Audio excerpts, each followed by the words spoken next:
On a quiet night in Portland, Oregon, the city rested under a dark sky full of stars. In a big house with tall windows and a flower-filled garden lived Nolan Hensley. That night, Nolan was alone in his living room.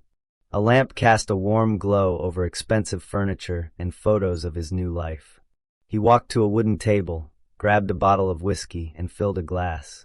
The golden liquid gleamed, and he smiled, pleased with the life he'd built. Nolan sat in a cozy armchair and took a long sip. Everything was going well. He had a new wife, a growing home-building business, and plenty of money. He could buy fast cars, fancy suits, and travel to faraway places. Looking out the window, the city lights seemed to wave at him. He felt strong, untouchable. But 10 years earlier, something awful had happened. His first wife, Kiera Hensley, vanished. Everyone thought she was dead. Nolan held candlelight vigils, spoke to reporters with wet eyes, and hugged Kiera's family in sorrow. People believed him, felt sorry for him. Then, when the fuss died down, he moved on, remarried, made more money, and erased Kiera from his life.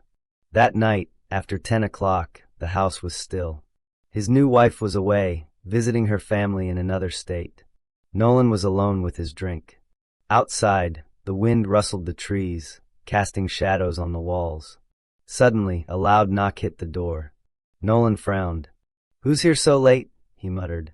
He set his glass down and walked to the entrance, his footsteps echoing on the floor. Another knock came, steady and clear. A knot tightened in Nolan's stomach, but he brushed it off. He peeked through the peephole, and his breath caught. He stumbled back, gripping the doorknob. There, on the porch, stood Kiera. Alive. She wore a spotless pink dress, her hair neatly combed. She wasn't dirty or hurt, but faint bruises marked her arms, and a thin scar sat near her collarbone. Her eyes locked on him, heavy with a hidden truth. She smiled and said, "Hello, honey." Nolan couldn't breathe. He had buried her, watched the dirt cover her.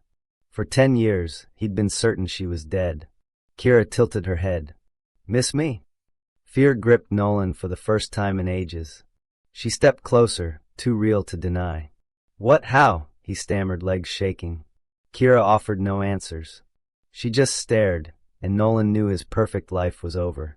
10 years ago, Nolan and Kiera lived in Portland like a dream pair. Their house was lovely, with a wide porch and red roses in the garden. They had money and a reputation for happiness. Nolan built houses and charmed people, his smile sealed deals. He dressed sharply and drove shiny cars. Kiera, once a nurse, was smart and tough. She loved helping others, and her laughter filled the home. But behind closed doors, things fell apart.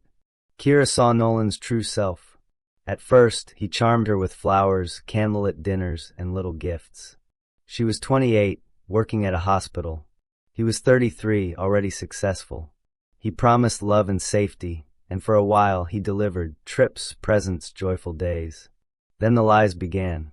Nolan wasn't faithful. He stayed late working but met other women.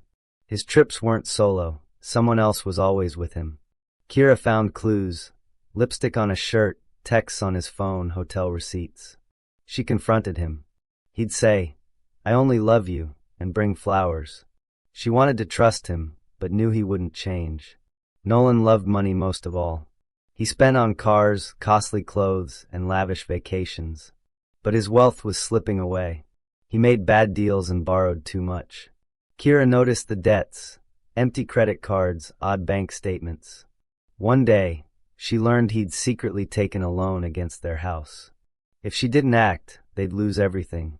She took charge, closed accounts, hid the cash.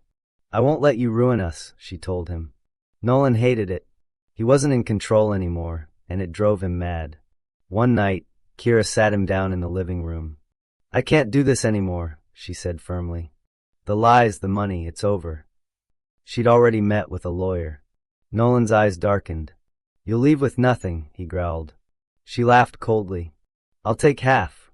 That's when he decided she had to go forever. Kiera planned a trip to Costa Rica, hoping to fix their marriage.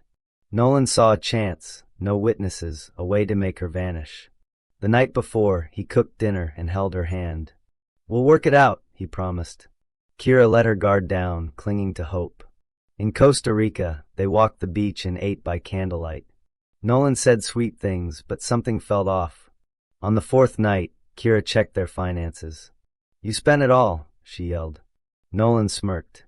"It's mine too." "Divorce when we get back," she said, turning away. That's when he snapped. He pulled a revolver from his suitcase. Kiera spun around. "Nolan," bang. A shot hit her shoulder. Bang. Another struck her stomach. She collapsed, blood pooling. Nolan stared, the gun shaking in his hand. Kiera whispered, "Please." Panic took over. He had to finish it. Nolan wrapped Kiera in a blanket and dragged her outside. The house sat near the jungle, isolated. He'd spotted a clearing among the trees, ideal for hiding her. He dug a hole, the moon lighting her pale face. He couldn't look at her. He dropped her in, tossed her phone beside her, and shoveled dirt over the top. Back inside, he scrubbed the place, bleach, bags, burning her clothes in the yard. He buried the gun far off. By morning, the house looked untouched. He went to the police, tears streaming. "My wife left," he sobbed. The cops didn't dig deeper. Tourists disappear often. Nolan walked free. In Portland, Nolan played the grieving husband, Vigil's tears. Then he cashed Kiera's insurance and savings. He remarried and lived extravagantly. But in that shallow grave, Kiera woke. Dirt pressed her chest. She didn't scream, she was alive. She clawed through the soil, hands bleeding, until she broke free. Shaking, she stood in the dark jungle. She staggered until she fell on a road. A car stopped. A man rushed her to a hospital. She awoke to machines and lights, unsure who she was. Doctors said she'd been in a coma for 13 months, severe injuries, no identity. They named her Tessa. Tessa spent years cleaning hotels, a life without a past. One day in a store, a man's laugh sparked memories, the fight, the gun, the grave. She was Kiera Hensley. She went to the police in Costa Rica. "I'm Kiera," she said. An officer pulled her record, dead for 10 years. She flew to Portland. She reached her old house, new flowers, fresh paint. She knocked. Nolan opened the door, his face turning white. "Won't you invite me in?" she asked. "Kiera," he mumbled. "Why'd you do it?" she pressed. "You walked out," he lied. "You shot me," she replied. "You buried me." Kiera called the police. Attempted murder. Sirens wailed. Nolan couldn't run. At the station, Kiera told everything. The police arrested Nolan. They had evidence. He got life in prison. Kiera found justice, but the hurt lingered. Nolan had lived free for 10 years, but karma caught up. Truth always finds a way.